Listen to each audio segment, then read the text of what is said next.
কিন্তু সবাই বেঈমান আমরা যা দেখতেছি ঘুরা ফিরা। ঠিক মানে বিএনপির মনে হচ্ছে যে তারা মানে পারতেছে না, মানে পারবে না মনে হয়, তার জন্য আওয়ামী লীগটা আবার ডাকতেছে, তারা একসাথে একবদ্ধ হয়ে মানে ইসলামী দলগুলোকে নিচু নামাবে, এটাই। কোনো ভোট আছে না, এটা আপনারা আমার বুঝাইলো, বুঝছেন?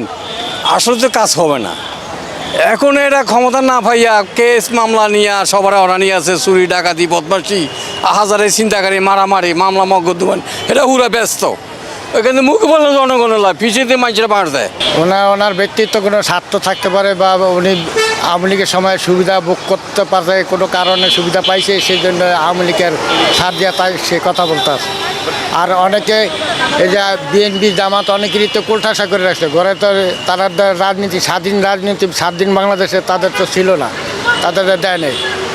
এই জন্য তো সেই কোনো ইন্ধন বা কোনো সুবিধা পাইছে, সেই বিষয়ে এই কথা সে আওয়ামী লীগের চামচামি করতে বাধ্য হয়েছে। এটা দেশের সাথে এটা উনি ঠিক করেননি, দেশের সাথে সে অমঙ্গল ডাইকে আনতে আছে। বিএনপির পতন তাদের নিজের পায়ে নিজে কুড়াল মারার ফন্দি হাত পাইতে রাখছে। আসলে যে কথাগুলো বলছেন ফখরুল ইসলাম সাহেব, তিনি অনেক বড়, আমাদের এই জাতির অনেক তারে খুব ভদ্রলোক হিসাবে জানি। আর দলগত ব্যাপারে বিএনপির মধ্যে খুব বড় একজন নেতা, সে খুব দামি একজন নেতা। জানি না সে কী মনে করে বলতেছে এই কথাগুলা, কি বলতেছে যে এই আওয়ামী লীগের সম্পূর্ণ কেস মামলা উঠে নিব। তার চেয়ে বড়রা আছে, যেমন তারেক রহমান সাহেব আছেন, আরও অনেক নেতারা আছেন, তাদের সাথে পরামর্শ করে বলছে না কি, তাদের সাথে বৈশা নাকি ভাবছে কিনা এটা জানি না। কিন্তু জানি না এমন ধরনের একটা কথা সে কীভাবে বললো আমার ব্যক্তিগত ব্যাপারে, যে এটা ঠিক বলে নাই। কারণ আরও অনেক কিছু, অনেক জুলাই যোদ্ধা যারা আছে, যারা এই দেশের জন্য অনেক কিছু করছে। আমি কোনো দলের ব্যাপারে কইতেছি না, আমি বিএনপির ভালোবাসি, কিন্তু ঠিক আছে, কিন্তু এই না যে সে সব আওয়ামী লীগের কেস উঠে নিবে, এটা তার কি একা মত নাকি এত বড় আমি জানি না। আমার মনে হয় সে এটা ঠিক করতেছে না। আর এই ধরনের যেভাবে কথা বলতেছে আমি জানি না তার মাথায় কতটুকু জ্ঞান, সে ভদ্রলোক শিক্ষিত মানুষ, কিন্তু আমার মনে হয় যা এটা দলের ভাবমূর্তি নষ্ট হবে। আমার একটা বিশ্বাস যে দলের ভাবমূর্তি নষ্ট হবে। হ্যাঁ, সে ভদ্রলোক মানুষ, সবাই তার ভদ্রলোক হিসাবে জানি, আর আমিও তার ভদ্রলোক হিসাবে জানি। সে একজন ঢাকা ভার্সিটিতে পড়াশোনা করছে, সে একজন জ্ঞানী লোক, তারও বড়রা আছে, সবার সাথে বসে আমার মনে হয় এই ধরনের একটা ডিসিশন নিলে সবচেয়ে ভালো হবে। মির্জা ফখরুল সাহেব যে কথাটা বলেছেন, উনি আবার এটার একটা কারেকশন দিয়েছেন পরে বিবৃতির মাধ্যমে।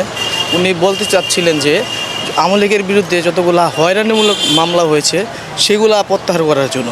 আমি মনে করি আওয়ামী লীগের বিরুদ্ধে কোনো মামলাই প্রত্যাহার করা উচিত না, কারণ আওয়ামী লীগ বিএনপি বিরুদ্ধে যে সকল মামলা দিয়েছে সাধারণ মানুষের বিরুদ্ধে অনেক হয়রানিমূলক এবং গায়বী মামলা দিয়েছে, তাদের প্রায় 50 লক্ষ নেতাকর্মীর বিরুদ্ধে মিথ্যা মামলা দিয়েছে। তাই তাদের মামলাগুলো প্রত্যাহার করা উচিত না বলে আমি মনে করি।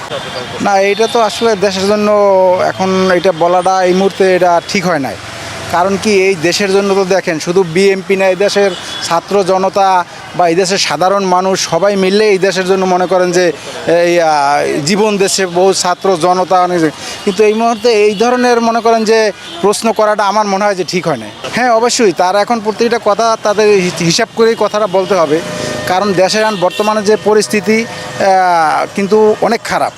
এখন এই পরিস্থিতি কথাবার্তা সবসময় ঠিকমতোই বলতে হবে। আর আপনার যেহেতু নির্বাচনটা না হওয়া পর্যন্ত কোনো কারো পক্ষ নিয়ে বৈধতা দেওয়ার চেষ্টা করছে, তার মানে যে 2000 মানুষ যে মল্ল জুলাই আগস্টের যে গণ অভ্যুত্থানে, তাইলে তো সেটার বৈধতা দেওয়া হলো, তাইলে তো মির্জা ফখরুল ইসলাম আলমগীর এটার একটা বৈধতা দিল, তাইলে তো সেটা তার পক্ষ নিল। তাহলে বিচারটা আসলে কার হওয়া উচিত এখন? সে মাঝে মাঝে তার বয়স হয়ে গেছে, অনেক কিছু উল্টো বলে। 15 বছর আওয়ামী লীগ আলেম সমাজের খুব অত্যাচার করছে, দাঁড়িয়ে অত্যাচার করছে, বিএনপি জামাত অত্যাচার করছে। কারণ সে বুড়ো মানুষ কোন সেক্সে বলছে সেটা তার ব্যক্তিগত ব্যাপার, সেটা আমার হিসাবে তার এটা বলা উচিত হয় না। আর যারা রাজনীতিবিদ খারাপ, যাদের বিরুদ্ধে মামলা আছে, এদের মামলা উঠানোর কোনো প্রশ্নই আসে না। দেশ ও জাতির জন্য তাদের ক্ষতিকর হবে, সে যে দলের হোক, তাদের কোনো মামলা উঠানো উচিত না, আইনের জন্য বিচার করা।